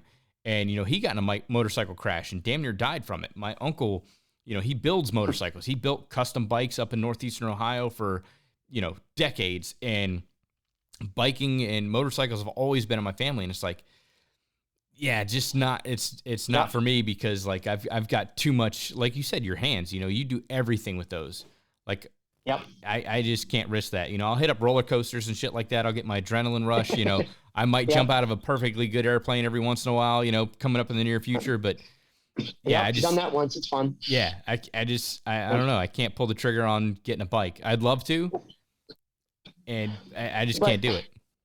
I mean, think of this simple example. Nicky Hayden, one of the greatest Moto GP bike riders in the world, and he gets hit on a bicycle by a car. Right? I mean, this guy, obviously, being on a bicycle, a little bit different than him, but it doesn't matter, because you can drive 100% perfect every day of the week. It's the other person's 100% that's low. And, like I joke, my job as a father, obviously, hopefully my daughter does not want to get into dirt bikes and stuff like that. But whatever she wants to get into, my wife will have a heart attack if you can heard me talk about those two words together. But I go, my job is not to teach her to be a race car driver. My job is to teach her to be able to drive 150%. So drive so good that you don't have to pay attention to you anymore, because it's robot mode. Is that other 50% is to pay attention to everybody else. So you're doing such a good job, you can go in robot mode. You can actually like scan like a Terminator and see people coming to intersections or coming into your lane, or even just going to an intersection, being prepared that someone could run a red light. It's not going to be your fault, but I go, being able to look both ways, before you slow down. Don't be the first one to hit the gas at that intersection, because someone's going to run through the red light and kill you. Yep. That's my job. My job's not to teach her how to weld or do anything or beat up her boyfriends. It's just going to be teach her how to drive, because everybody has lost somebody to car accident. Car accident and cancer, those are two things that everybody has to deal with in life. We may not be able to stop cancer, but we can teach people how to drive cars better. So that's what I said. You know what? I can't control other people, and I'm not going to be on this little two-wheeled object anymore and get smoked and be like, you better kill me, because if I'm like all crippled and I have to show how like some other kid had to weld for me, I'm going to be pissed, No, 100%. I had a friend back in the 90s, and the Korn album Freak on a Leash saved her life at an intersection. she had just like whipped into the Best Buy, you know, because like that's back when you couldn't just download an album. But she whipped into the local Best Buy, bought the CD or whatever, pulled out to the intersection, and she was like reading the songs on the back of the album. And the light turned green or whatever, and she took a couple extra seconds to read some of the stuff on the back of the album, and just then like a car, you know, ran a red light, pulled out in front of her. So like had she been paying attention and rolled through the green light like she's supposed to, because it's green, she T-bone done. You know. So I mean, it's just stuff like that you know, like you said, 150%. You know, like 100% of you is on autopilot, and the other 50% is scanning around for the other potential dangers. And it's just getting worse. You know, like with, you know, more traffic, more congestion, more people. Everybody's in a hurry. Everybody's on their damn cell phone. It's freaking nuts. And you know, I mean, simply, I hate to say this, but they're giving CDLs out like they're candy right now. Oh yeah, because it's like, you know, there's not enough welders in the world, and you know, we need to get more welders out there. We'll just pass them through sometimes. The same with CDL drivers. I mean, they're driving 80,000 pounds.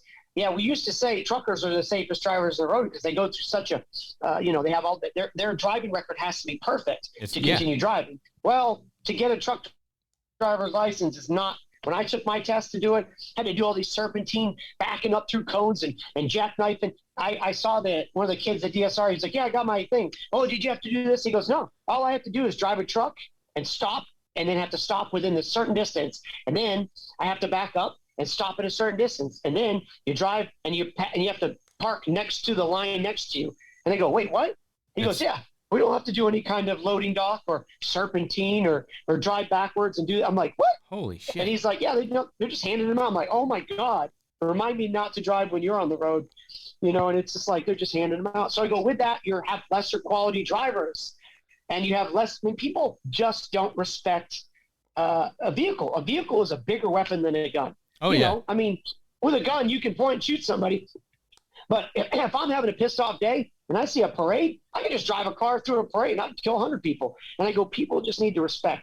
I mean, anything that's a machine doesn't know what it's doing. You're just doing what you're doing. Yeah. So like my grandfather was, that's all he did his entire life. I think he got in like way back in the day. Like you could drive CDL at the age of 16. So from the age of 16, he drove during the Prohibition and shit. Like he drove for a company called Manfredi Trucking out of the state of Ohio. And like at one point they were running some nefarious items, let's just say, but you know, he didn't know any better. And but he drove all the way up until, you know, like I'd say late 60s, you know, when he retired down to Florida and then became a dispatcher for like, you know, into his 70s. But he got an award from them for 5 million miles accident free. So like when this man told me, like, you know, when I was talking about how great of a driver I am, he'd look over and tell me, you know, I've got more miles going backwards than you have going forwards. And so like, I've always held like, you know, truck drivers in a high regard. You know, like if I'm in the lane and I can see that the truck driver needs to shift lanes, I'll double flash the headlights and everything, let them over, you know, like, I mean, it's just common courtesy. And like nowadays it's like, you know, they're coming over whether, you know, you want them to or not. And it's like, damn, you know, like I'll slow down. It's like, okay, you know, you got a much bigger load. I get it. And, you know, giving truck drivers like their distance because they can't slow down as fast as like a Kia Sportage, you know, because they've got 80,000 pounds of material on the back of their freaking truck. And I don't know. I think truck drivers, I've always respected truck drivers, and like the days of like, you know, Red Savine and, you know, like all that other stuff, you know, like, I don't know if you've ever listened to any of that stuff from like way back, old country Western stuff. Check some of that stuff out. Like that's the music that I grew up on, like Marty Robbins, Red Savine, like all that, like old school country stuff about like driving big rigs and Chris Ledoux and like all that stuff. I grew up on a lot of that because like, I come from a long line of truck drivers. Like my uncle, he just retired from the same company that my grandfather worked for his entire life, you know? So it's pretty neat to see that. Like, and like you said, you know, like truck drivers nowadays, it's like, okay, pull forward, pull backwards. All right, here you go. You know, write them off. Yeah. You know, same thing with a lot of welders. It's like, okay, you can run a straight bead. Here you go. Boom. You know, go on and go put a bridge together. It's like, holy shit, you know, it's like we need people, but not that bad. You know, we still got to hold some standards and stuff, you know. Yeah, I mean, you can have a welder, you can physically own a welder and not actually be a welder. I know a lot of those people. I got this brand new machine. I used it once, or I got a display model for like an insane price, but you're like you've never welded in your life. And they go, but I got the machine. I'm a welder now. I'm like, cool. It's like you still have to have the education to be able to use it, because you give somebody a welder and they go, I made this doodad for my wife, and they go, where does that go? She goes, it just hangs over her head right over there. How much does that thing weigh? It's just 65 pounds. They're like, you're going to hang 65 pounds over that little bracket you just welded over your wife's head? Oh, you got the insurance policy, and I get it. Right. You're smart, man. He's like, fuck. We're like, you're going to kill your wife. Yeah. That's what's going to happen. I always like getting into like those conversations, like when you go to like random events or stuff like that, and they're like, so what do you do for a living? Oh, I'm a welder. And they're like, oh yeah, I'm a welder too. Be like, oh, what kind of machine do you have? Like thinking they're going to throw out, something big. And they're like, oh, I got one of those SP 180s from Home Depot. And it's like, we are not the same. Like, let me show you what I mean by like, I'm a welder. Like you pull a trigger and, it's not the same thing. Like people, it's funny. Like, and you get a lot of people that are like, like white collar workers, and they're like, they've got a serious respect for welders because they know that they can't do that. So like certain conversations you get into with people, like I've noticed, oh man, I've always wanted to be a welder. I think that's so cool. Like, and then you get the, hey, do you think you could like teach me how to do that on the weekend? Yeah, no, not on a weekend. You're not going to be able to, you're not going to, I can show you how to stick some shit together, but you're not going to be a welder over the course of a couple of weekends. I'm sorry, pal. It's like, it takes years of dedication. I mean, very, very similar to like driving a truck.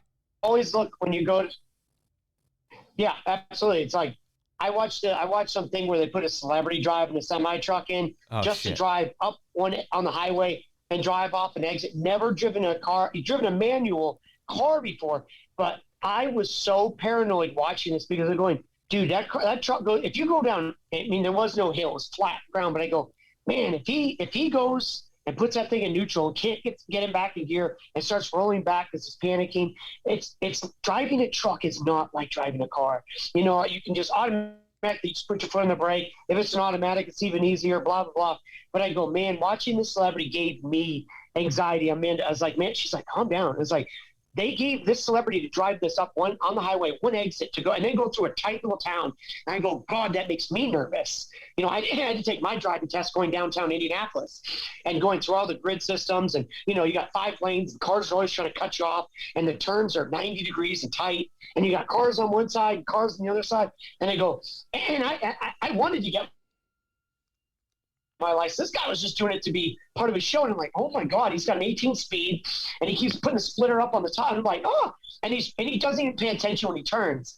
And I go, God, that makes me just as nervous as somebody, like you said, a 19-year-old kid that's been just got his welder, is building a bridge that you're going to drive over on the highway next week. I go, you have to respect whatever you're doing, and but it's also the same.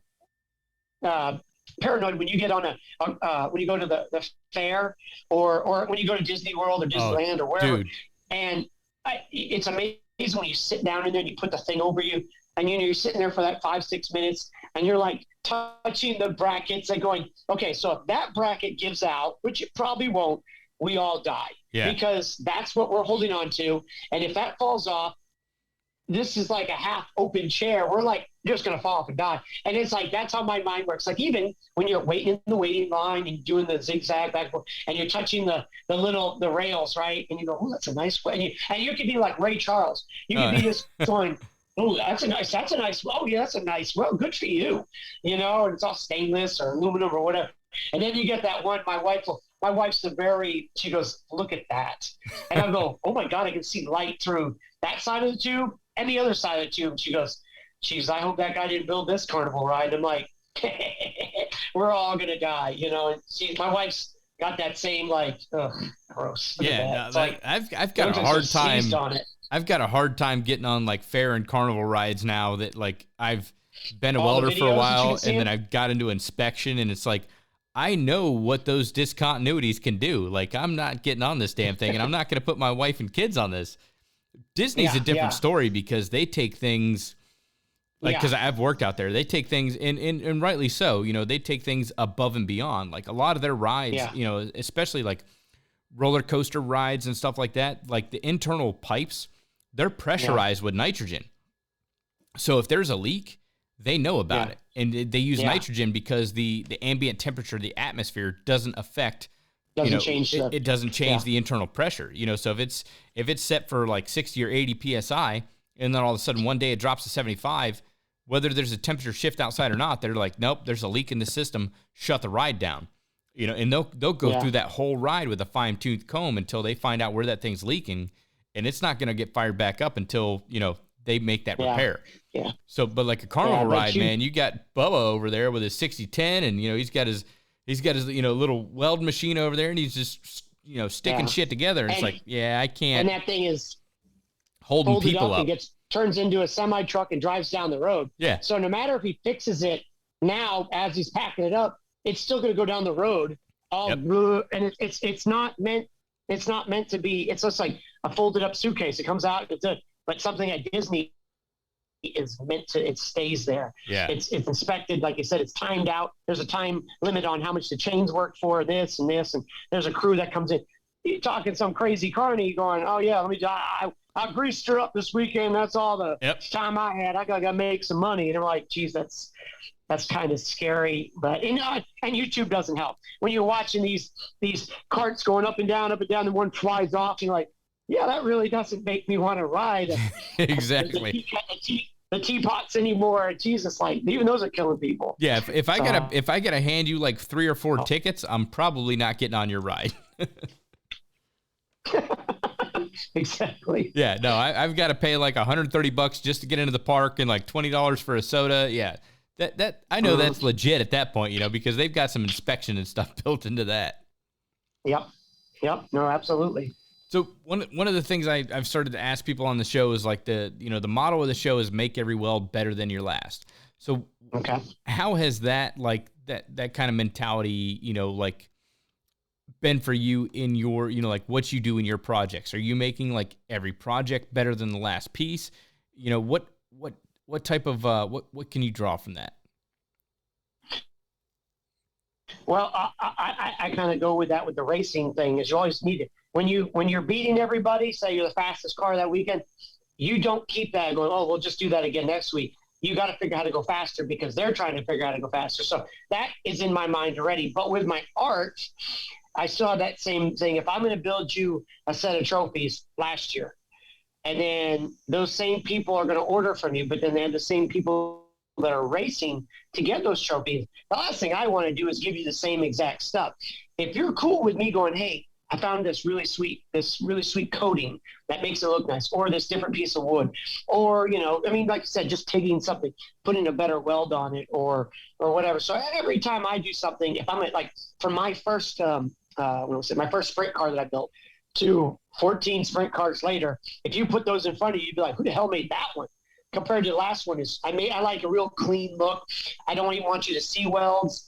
I sand everything down. Even if something's tacked together on a body panel, I sand the peaks of the welds off so it just looks like it's one piece. You try to just get better because I go, if I'm going to charge you more, I'm going to give you something better than I gave you last time. If you want to buy a $2,000 trophy and you go, well, I want to spend $1,500, I want to spend $2,500. Well, I'm going to give you $500 more of something better. I'm not going to give you the same exact thing. So I do have some morals. I have a really good mentality of pretending that your money is my money that I'm spending.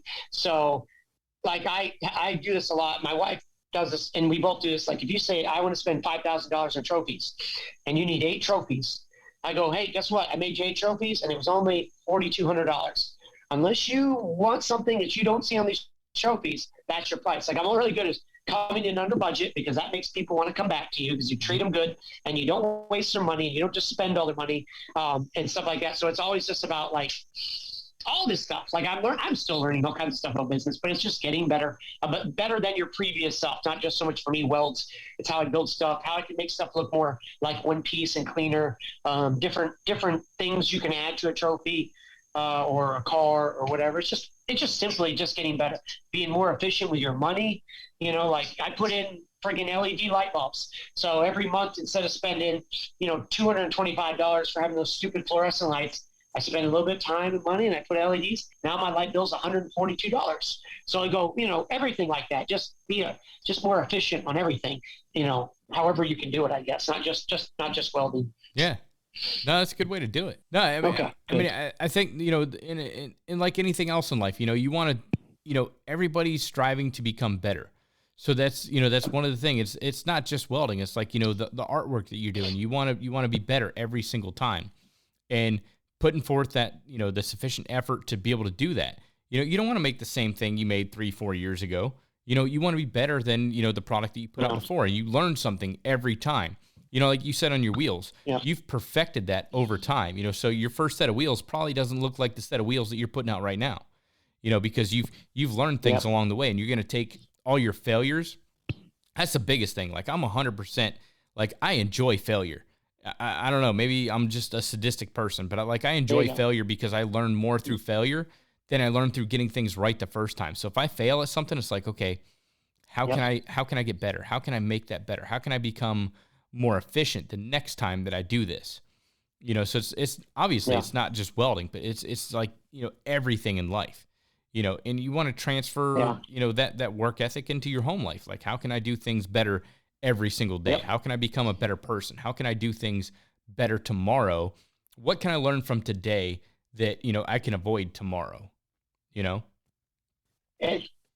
know failure. I'm all about embracing failure because I screw up all kinds of stuff. So I always look back at stuff in a positive way, but in first grade, I wasn't very good at math. So I stayed back in first grade, and that was probably the pivotal moment of my life to put me in this area, because if I didn't stay back, I would have been in with a lot of the kids that were kind of the druggies. A lot of those kids now don't really have the jobs that I thought they were going to have. Like one of the kids was a really good basketball player. One kid was going to go to the Olympics. And they never did. They never lived up to what I thought they were talking about in school. Right. And I obviously like race cars, and I feel like, well, I just did what I wanted to do. But if I didn't stay back, I wouldn't have got in with the car kids. And if I didn't get in with the car kids, I would not be race cars and racing and art and all that, working on cars. So I got in with the good people. So that failure of not being good in math and staying back put me in the right direction. I don't drink. I don't do drugs. I didn't have my first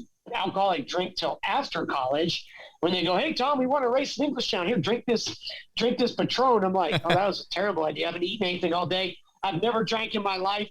It's 90-something degrees outside in Jersey, and I'm going to drink a big swig of this." Don't remember anything about the rest of the day. But what you said about failure, imagine this is one of the worst things that could ever happen to you. If someone said to you, every failure in your life I can magically make disappear, that's actually going to be worse for you than making something bad happen right then and there. Because if you deleted every bad thing you did, that means at 40 years old, you're going to go and grab that hot pan because you learned as a 5-year-old not to grab that hot pan and you never did it. But if you took every failure out of your life, you would not be in. Think about it. It's like taking blocks out of a structure. It's just going to fall down because you've taken the foundation of failures. Because everything you did that was stupid, that one more drink that you had that made you puke, going, "God, I'm never doing that again," or cutting your finger in a bandsaw, stuff, all those dumb things that you do. If you do those a second time, yes, you probably deserve it. But if you did it once and you go, "Never touch that hot pan again. Never in my life will I do that again." Boom, you learn something. It's very hard to learn something from success. If you go out there and hit the home run the first time you ever swing a bat, what did you learn? Well, I just hit a home run. Right, do it again. Well, I can't do it again. Well, that successful moment may have not been lucky, but if you missed it 100 times, I bet you that 101 time you go, "All right, I know 100 things to not do to not hit that ball." Exactly. Okay, now I've computed it, and now I hit home runs all day instead of just one. So my thoughts are: embrace failure, talk about it, learn from it. Clearly, don't do that mistake again. So, like as a dad now, I let my little girl fail to a certain part, if she's jump on top of a building, going to jump off, going, look, I can fly. Yeah, I may stop you there. But if you get up on something where if you're going to fall over, be fine. I'm going to let you fall over. Yep. Are you bleeding? No. Okay. Well, then get back up.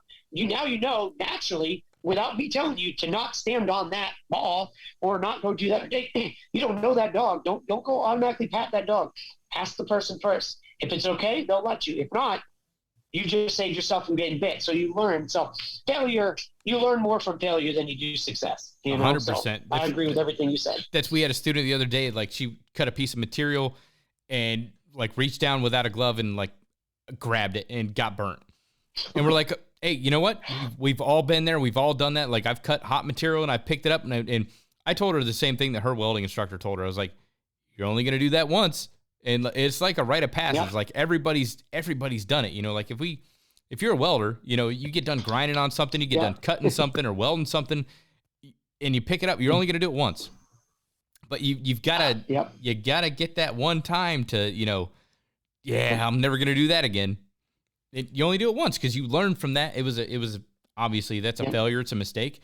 You're going to learn from that, and like if you weld 100 perfect passes, you're never going to learn how to deal with like a welding discontinuity, because you've always done it perfect. Yeah. And then when you do fail, you're not going to know how to handle it. And I think it's like the failures and the hardships that we experience in life is what, that's what makes us who we are. Yeah. Now, if thinking about problem solving, if you don't have a problem, you don't learn how to solve problems. So like you said, if you do something and you go, oh, I've welded this 100 times and something the first time pops and go, why is it doing that? I don't even know why.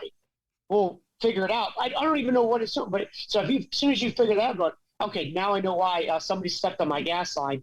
You're going to make sure to tell people, don't step on my line when you walk by me or whatever, So problem solving sounds like, that's got to be a terrible job. All you do is fix people's car. Yeah, but I learned a ton. So like when someone has a problem with their car, even if it's not my car, going, hey, when you figure out why your car is having that weird misfire, tell me. I'd like to know because that's more data that I can collect for. Exactly. If I say I get a Camaro and it has a misfire, you know what?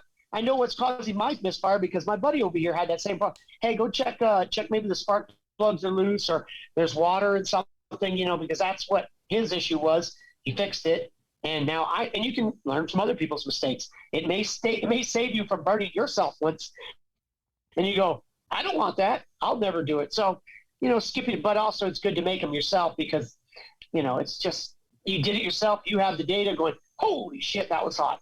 You get it. You get it now. That's one thing I like to do as a welding instructor is like highlight people's mistakes because not everybody's going to experience the same mistake. So, hey, look, here's a new learning moment. Like bring it in, everybody come in here. This is what happened. This is the situation. Here's how you avoid it. Here's the cause of, what happened and here's how you avoid it. And like you said, maybe you've never owned a Camaro and now all of a sudden it's misfiring, but you had a buddy that, had that same year, make and model. He had the same problem. Now you know how to fix it. Because you know what that problem is. Boom. Everybody is enlightened off of one mistake. So mistakes aren't bad things. Failure is not a bad thing. Failures are the stepping stones to success. Like if you just don't go through failure, you can't appreciate success. If you've never lost a race, you can't really appreciate a victory. Yeah, exactly. No, exactly. Yep. No, that's a good way to end it, man. I thank you so much for your time. I know you're a busy man. I know you got a lot of sculptures and stuff to do and racing trophies and stuff, and you're going to be up till like 5 o'clock in the morning cranking them out because you got some stuff due tomorrow morning. So I really appreciate your time and coming out on the podcast. Well, thank you. Thank you for having me. As obviously, hey, and I have to thank, as you said, you were in the Navy? Marine Corps. Marine Corps. Oh, geez, you're a badass then. So what is it? The Army? What is it? A lot of my family's in the National Guard, the Marines. One's going in the Air Force, and a couple were in the Army. And so we always made the jokes to them. I was learning it from the U.S. Army. It's like, ain't ready for Marines yet. Yep. They don't like that. They don't like that because there's no Marine joke to make fun of them about. No, yeah. And it's like. There's probably a reason. So, hey, but I thank you very much for your service. No, I appreciate it. That's I get to do what I want to do because you did what you had to do. So I just, like I said, I buy dinners for people when I see somebody with a Vietnam hat on, or you can tell an old guy or a bunch of guys in full dress, however, I mean, these are small things, but I go, man, I'm sitting here getting to weld stuff, watching TV all day, building art. because you went out and missed your family for 3 years to go do something that wasn't fun, and you lost some people and all this stuff. And I go, man, I know we all, times are crazy, but I go, we still have it better here than we do in a lot of countries. I'm not drinking out of a mud puddle. I'm welding trophies for rich people to race cars. I go, it seems ridiculous, but I go, it's a fun job, and it's a job that I get to do every day. And, it's like, I couldn't be in the Army because I couldn't get up early. They'd be like, Patsis, get up. They're like, just give me 5. I was up till 5, and we just get a couple of minutes of sleep. We put you on fire watch overnight, man. You can make it. Yeah. Yeah. I don't know. I'd be real competitive. I'd probably either be up early or I'd be up late. So who knows? But hey, I thank you for what you did. Now you get to talk to idiots like me. I thank you, man. You build some really cool stuff. Like I said, I've been wanting to have you on for a while. And when I was going to reach out originally, like Stephanie Hoffman's like, just wait a little bit, before you have him on. And I was like, okay. And then like I found out, when I went down to Houston, Texas, that you had won before the show even come out. And I was like, damn it. Like I wanted to watch this show before, I found out, but like, okay, thanks a lot. That was a very difficult thing because for a whole year I wasn't allowed to talk about it. Yeah. You won. Woo, awesome. But it's like winning the biggest race of your life. Here's the trophy. All right. Thank you for that. Winning, but you cannot tell anybody for an entire year. Like all of us had to be, you can tell your mom or dad or obviously your wife while you're gone, or whatever. But it's like, you can't tell anybody. So like all these people are like, where are you at? I was like, I was on a fishing trip or something, or golfing tournament. Yeah. It's just like, you have to lie to all your friends. They go, I saw you on Netflix, you loser. And I'm like, okay, yeah, sorry. Hey, Surprise is out now. So yeah, I toured the circuit for a while. So yeah. I was a carny for a couple of years. There you go. Yeah, I was welding for a carny show for a while. Yeah. All right. So once again, Tom, man, I really appreciate your time. Thank you so much for coming out. Well, thank you for having me. And hopefully the next person you have is way cooler. Oh, no, I don't think I can top this one, man. I really appreciate it. Well, thank you. I got to get back to work now. All right, ladies and gentlemen, that is all I have for you this week. Don't forget to click the link in the show notes for the Everlast Black Friday sale. Also, don't forget to sign up for the Adult Welding Competition in Houston on December 4th. I'll put a link in the show notes as well. And if you haven't already done so, go check out the new ARC Junkies website. That link's always in the show notes. With the new website, you can stream all past and present episodes of the show. You can check out the great deals from all the supporters, and even pick up ARC Junkies hats, shirts, and hoodies to show your support. I hope you all have a safe and productive week out there, and until next time, make every weld better than your last.